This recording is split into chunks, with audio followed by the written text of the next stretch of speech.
tenemos una figura realmente, sí. Imagínate, ingeniero, arquitecto, activista social, catedrático universitario, profesor, o sea, una persona ligada realmente lo que es también la arquitectura en el país. Estamos hablando de una figura de Luis Guzmán, sí. El ingeniero, arquitecto Luis Guzmán, activista social. Bienvenido a Matutino Su Mundo, don Luis. Gracias, Marino, Pedro, por esta invitación a participar en el Matutino, por primera vez en el Matutino. Qué bueno, para nosotros un gran placer.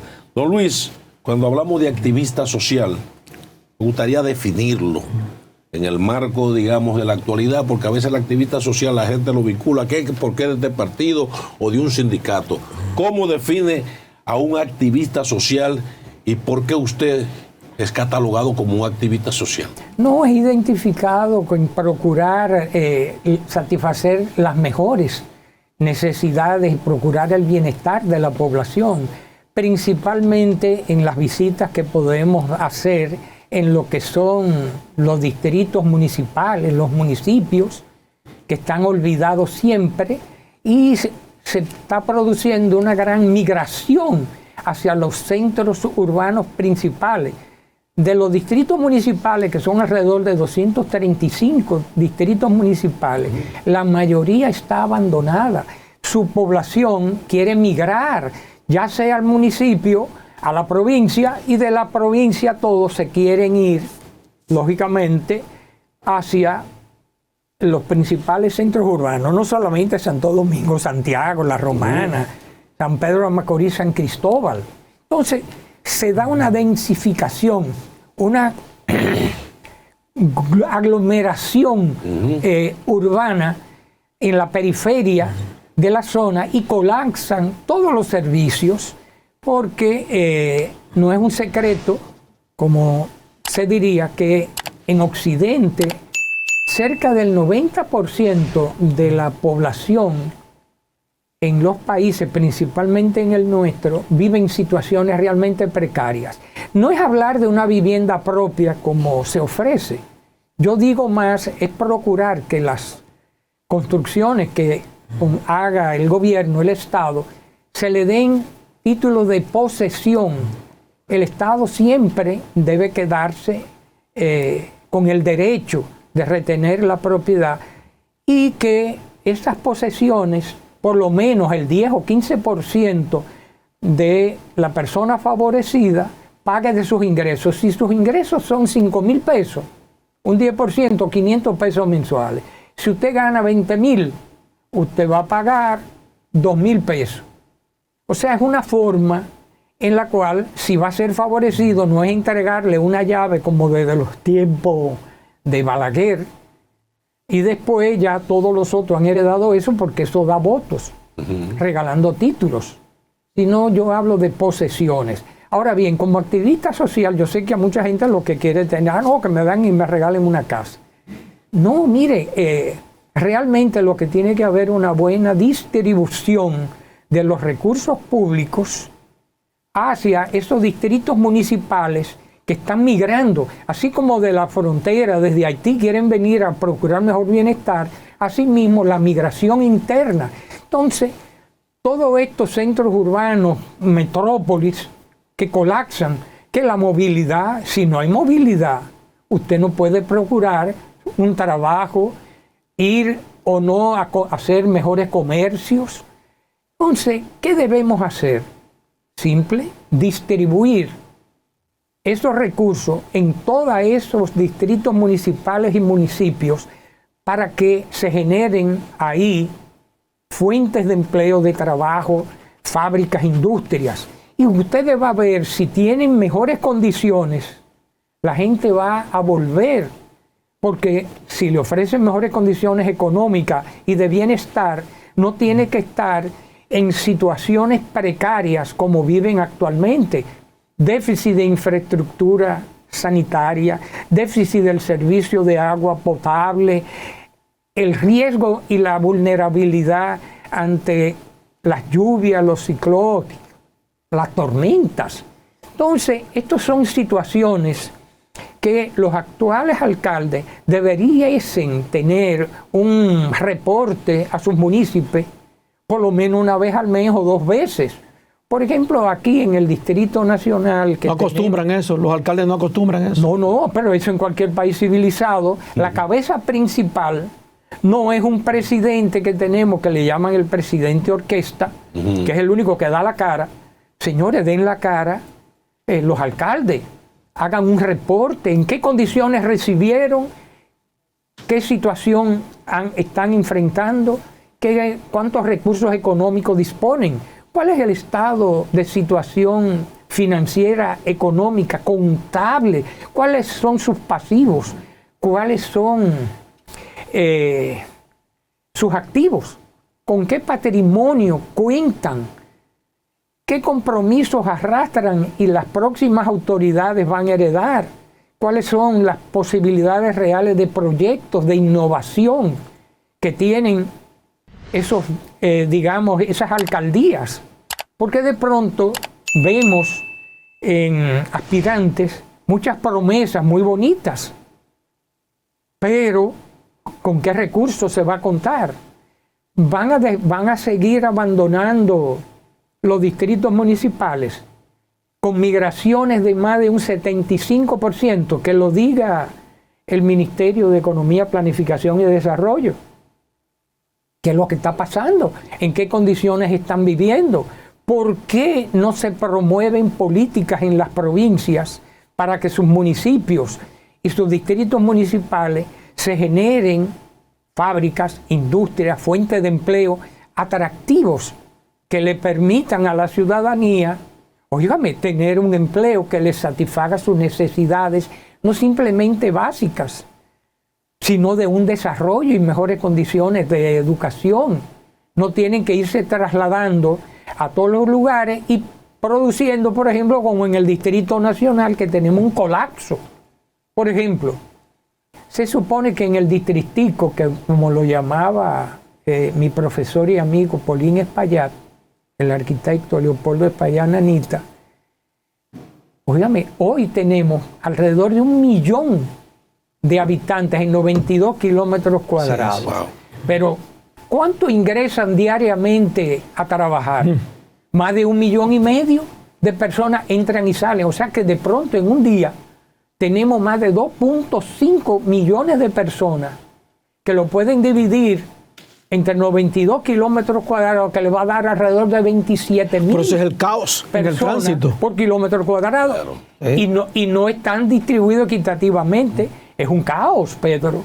Entonces es un asunto de planificación. De planificación. Bueno, planificación la hay. Es la responsabilidad de ejecutar los políticos de los partidos, porque la política no es mala, el político debe ser como un sacerdocio y que se cumplan. Pero lamentablemente vemos que la mayoría de los partidos, o todos, pero hay sus excepciones, como mecanismo electoral, buscan vivir de las cuentas públicas, del presupuesto público a través de la Junta Central Electoral, pero no vemos el emprendurismo, las motivaciones a la población. ¿Qué encontramos en la visita como activista, colaborador social, un simple activista, de ponerse uno en contacto con la población? Señores, garantizarle agua, garantizarle la electricidad. Eso es lo que menos hay. Oye, empleo. Pero, por ejemplo, este gobierno ha logrado la mayor generación de energía. Para los generadores, óigame, están ganando dinero. Pero ¿qué ocurre? ¿Por qué los apagones? Muy simple. ¿Usted sabe por qué los apagones?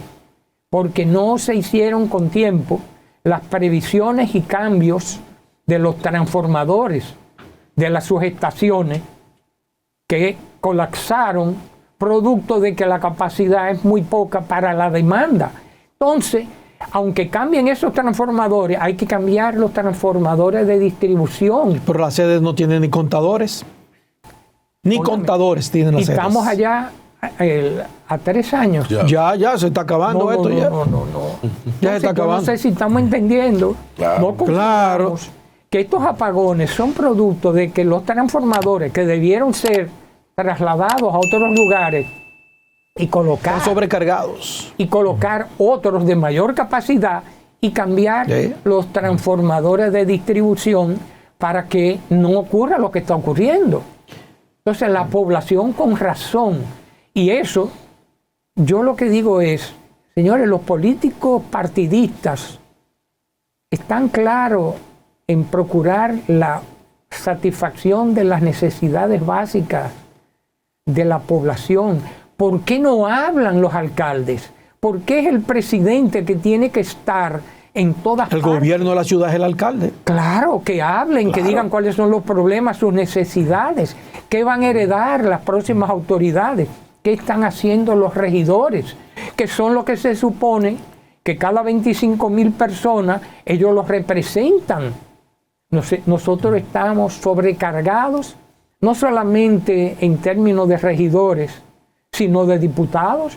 Una población de apenas 11 millones de habitantes. ¿Y cuántos diputados tenemos? ¿Cuántos senadores? Tenemos que volver a una división como los cacicazgos. Tenemos y mantenemos, esto es como dijo un diputado, que ellos eran príncipes. Sí, ¿ustedes recuerdan? Claro. Mire, don Luis, usted hablaba de ese bienestar a la población y esa inmigración a la ciudad. Usted como arquitecto y urbanista, ¿cómo ve usted esa problemática? Bueno, creo que con lo que yo he señalado, la problemática no se resuelve simplemente haciendo un tren, un elevado, un teleférico, porque se va con el tiempo, si no se procuran políticas para atraer y mantener la población en sus distritos municipales, en sus municipios, vamos a seguir colapsando. Mire el metro ya. El metro, que fue una obra fantástica, independientemente de las críticas que se tengan, sin ello, imagínense el colapso que tuviéramos aún mayor. Entonces, ¿qué ocurre? Esto no es de ir desarrollando urbanizaciones y todo. Ustedes vieron recientemente con las lluvias cómo el problema del desagüe pluvial ocasionó unas inundaciones inimaginables. Los invernales, el mantenimiento, las previsiones de la poda de árboles en la época ya que estamos entrando para las tormentas y los ciclones. ¿Responsabilidad de quién? De los ayuntamientos. Pero hay realmente una coordinación interinstitucional de los ayuntamientos con las demás instituciones, con obras públicas, con la CAS, con todas las instituciones, con educación. Señores, tenemos uno de los presupuestos, un 4%, por la que luchamos todos y apoyamos. Y todavía hoy tenemos un déficit de educación. Entonces, ¿a dónde están yendo los recursos? Con el mayor endeudamiento histórico en el que tiene la nación ahora. ¿Cómo vamos a pagar eso? ¿Dónde se están haciendo las inversiones para pagar esos intereses y abonar al capital? ¿Cómo se está haciendo? ¿Dónde se están concentrando? Don Luis, ¿y será, don Luis, es una falta de visión de la política pública o es hecho adrede para beneficiar a grupúsculos? Porque yo recuerdo que en la pasada campaña electoral un solo candidato, el ex candidato presidencial, doctor Ismael Reyes, planteó en su programa de gobierno que el presupuesto nacional de desarrollo lo iba a distribuir a cada provincia para que cada provincia, de acuerdo a sus necesidades y sus potencialidades, se generen agroindustrias para buscarle, digamos, plusvalía a la producción. ¿Usted se cree que es posible que un país productor del mejor cacao orgánico del mundo lo estemos mandando así en bruto para después entonces comprarlo en San Valentín o los días del año envuelto en papelitos de colores que nos vienen desde fuera? Como está pasando con el nuestro guineo, oro, todo y el oro. Metales. Entonces, esa visión, yo le digo, ¿es una visión miope del Estado o es para beneficiar a grupúsculos? No es beneficiar, señores. Nosotros arrastramos y heredamos desde el derrocamiento del profesor Juan Bosch, que todavía hoy esa constitución sigue siendo la número 1. Fue una innovación y una pena que hubo, vamos a decir, no un derrocamiento, no como muchos llaman, no, que Juan Bosch era comunista, falso todo. ¿Qué es lo que se ha continuado? La defensa de unos grupos, no todo el empresariado, de un grupo de empresariado que se han venido beneficiando de estos asuntos, pero no creo que realmente ese empresariado que tiene la oportunidad de transformarse y entender que hay que procurar realmente el bienestar de todos y todas en el país, un desarrollo verdadero. Mientras mejores condiciones de vida tenga la población, usted va a estar seguro que van a procrear menos, porque usted ve que mientras más pobres tienen más hijos, y la gente mientras mejores condiciones de vida tienen 1, 2 y 3 hijos. O sea que un control de natalidad es con el bienestar. Entonces los políticos, y esa propuesta ojalá no sé de Ismael Reyes que propuso y cómo otros se pueden hacer eco, porque eso es lo que hay que hacer. Nuestra frontera. Señores, el dominicano y los haitianos conviven en la frontera, porque son muchas necesidades. Hay un negocio. ¿Usted ha escuchado o visto algún reporte de la Cancillería, del gobierno, sobre los cónsules que hemos tenido y la cantidad de visas que se han otorgado por cónsul en servicio? O sea, sería interesante saber. Y luego, los que entran procurando el intercambio comercial y los que regresan, ¿y cuántos se quedan? ¿Y cuántos sacan y cuántos vuelven? Señores, una necesidad, y déjenme decirle, nuestra frontera todavía es una frontera tranquila. No obstante, óigame, se está produciendo una suplantación de la población, claro, porque los pueblos que no defienden su cultura, sus tradiciones, su historia, está condenada a extinguirse, a desaparecer. Entonces, sí hay que luchar. Yo no favorezco una intervención militar. Debe de haber y procurarse como los haitianos, un pueblo trabajador, el primero en el continente americano. Luego de, ya anteriormente los Estados Unidos habían logrado su independencia. Lograron independizarse del yugo francés. Pero ¿qué elementos y referencia tenían? Lo de los franceses. Recuerden la primera constitución que se hizo y luego constituirse en emperadores. Entonces, todas las riquezas que habían generado ellos siendo esclavos, las fueron usufructuando y el gobierno francés le exigió un pago, óyame, abusivo, que hasta hoy, pero no obstante, recuerden que en Haití son poblaciones que de poblaciones nativas en África de distintas tribus, con su cultura y su idiosincrasia particular, que fueron apresados, encadenados, para traerlos a trabajar aquí, en el territorio de la isla, la Española, que era como se conocía. Haití es porque el nombre, que es un nombre nativo, es producto de la zona montañosa.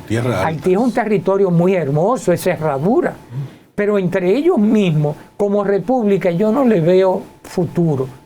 Debiese de constituirse como federalismo, un sistema que le permita a los distintos grupos entre ellos, que no los une a la raza. Es el único, como usted crea, no, mira, son del color, son negros, son prietos. Señores, son seres humanos como todos nosotros. Ojalá, como decía Juan Luis en su canción, lloviese café, ojalá llueva y todos seamos de un color, y que las diferencias no se distraigan por el color de la piel, sino que nos unamos en procurar el bienestar de cada uno en su territorio. Haití es un país rico, pero lógicamente no podemos evitar, aunque haya que lograr que sea legal la migración y no un negocio de cierto sector militar, de cónsules que el gobierno apoya, del empresariado, de la construcción procurando manos de obra, que no creo que ya sea barata. El problema es que el dominicano está abandonando, procurando ahora el motoconcho y otros medios de producción. Mira, don Luis, hablando de construcción, que usted menciona, yo le he buscado explicación y no la entiendo. Esa usted como arquitecto, urbanista, pueda darla. ¿Cómo es posible que los gobiernos, no solamente este, hagan una urbanización como La Barquita, la ciudad Juan Bosch, que ya va por la cuarta etapa y debe andar por los 150,000, 200,000 habitantes, y sigue creciendo? No hagan también una estructura de qué? De los servicios. Allí tú no encuentras una plaza, no encuentras una clínica, un hospital, grandes supermercados, oficinas del gobierno, para evitar esa migración a la ciudad, como usted señala. O sea, no entiendo la razón. Pedro, te voy a decir algo. Se supone que el primero en dar el ejemplo es el Estado dominicano, sus gobiernos, tanto el gobierno central como los gobiernos municipales. Para desarrollar una urbanización grande o pequeña, hay unas normas que no solamente son nuestras, sino internacionales, de mínimo por lo menos el 8% del territorio que va a urbanizarse, dedicarlo a áreas verdes. En áreas institucionales, comercios, seguridad para las estaciones de policía, de bomberos, de las escuelas, se dispone de alrededor de un 5%, un 3% para comercios, un 0.5 para el área de seguridad, otro 0.5 para bomberos, y así sucesivamente. Pero ¿qué ha ido ocurriendo? Cada vez más hay una insatisfacción en esos servicios, la infraestructura. En una época que me tocó a mí participar y colaborar en los tiempos de Franco Badía, con una cantidad de profesores y amigos en ese entonces, donde las oficinas de planeamiento urbano se le llamaba Dirección General de Planeamiento Urbano. Tenía sede en el primer nivel, en el ayuntamiento, de los edificios laterales que daba al sur, que con el ciclón David Federico se colapsó y el planeamiento tuvo que mudarse al segundo nivel del edificio principal.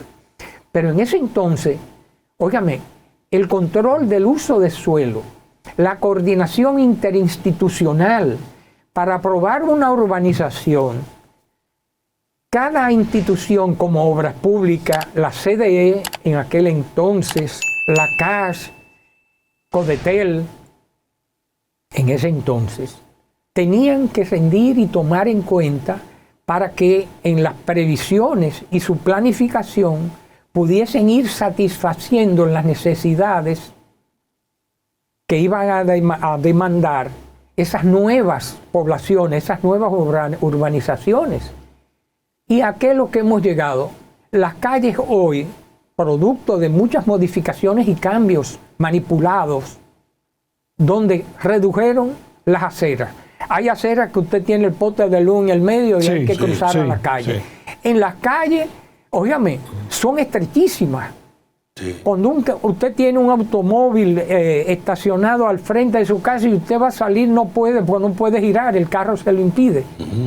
Pero aparte de eso, le voy a dar un dato de lo que ocurre no solamente en la ciudad de Santo Domingo, que de todo es conocido. Son modelos de procurar y hacer propuestas, ya que el Intran y otras instituciones deben contribuir y ver y no dejar para después en papeles. Las instituciones públicas, vamos a tomar un ejemplo en el área de Gasco, donde está Financia, el Banco Central, Bienes Nacionales, y otras sin números impuestos internos.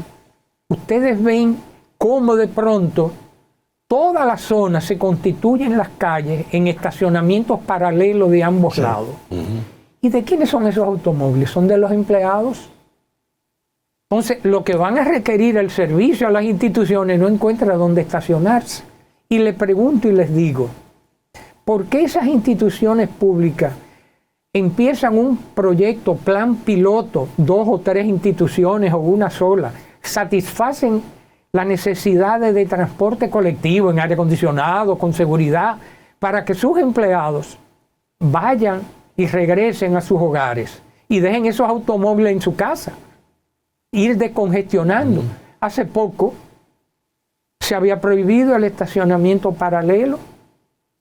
¿Dónde están, por ejemplo, esos proyectos que requieren de una autoridad no de imposición, sino del cumplimiento de las leyes, de los reglamentos, una educación para que se entienda que deje su carro en la calle? La gente dice, oh, ¿cómo?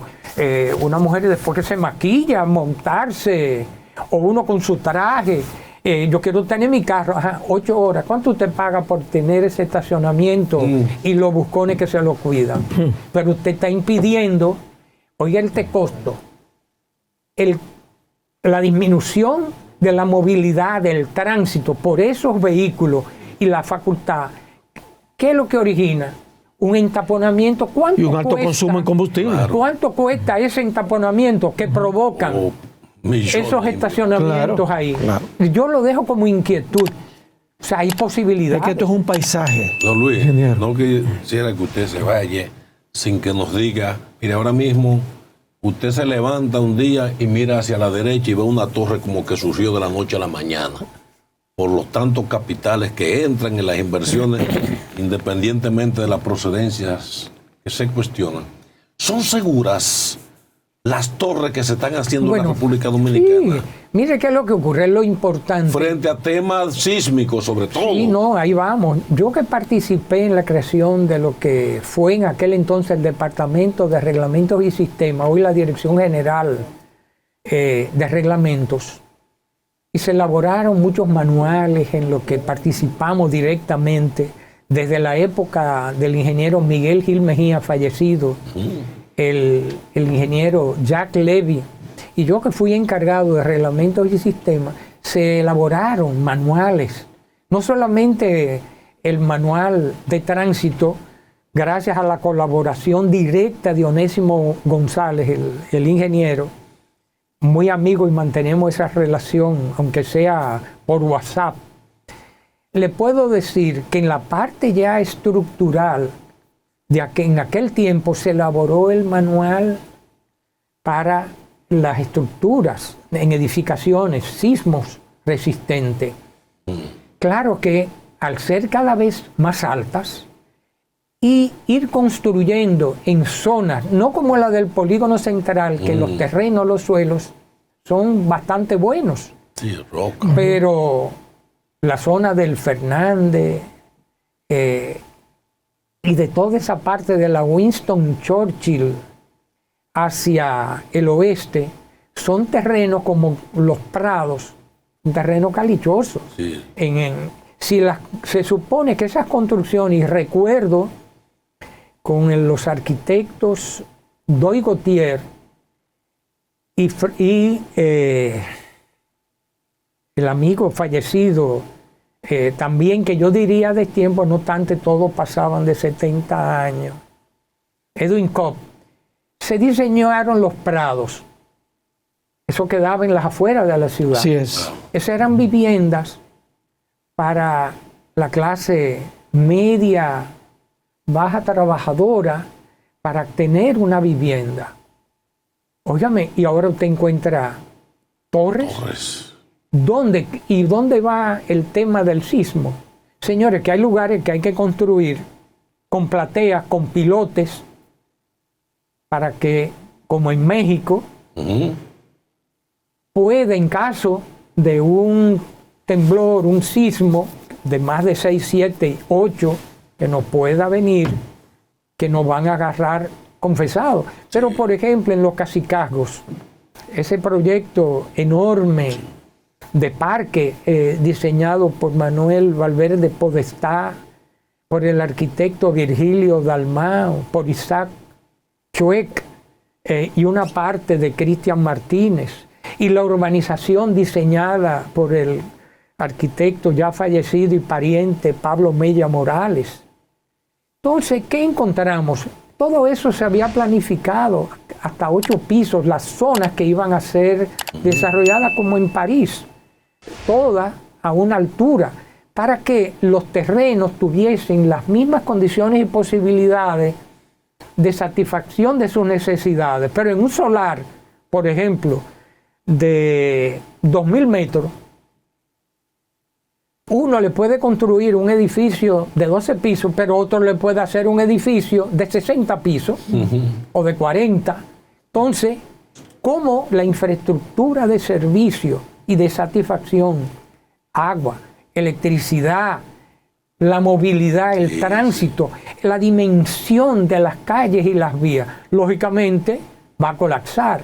Yo recuerdo un profesor mexicano que fue profesor casualmente de Onésimo González, Tomás de la Barra, cómo el uso de suelo se iba modificando de acuerdo al tránsito.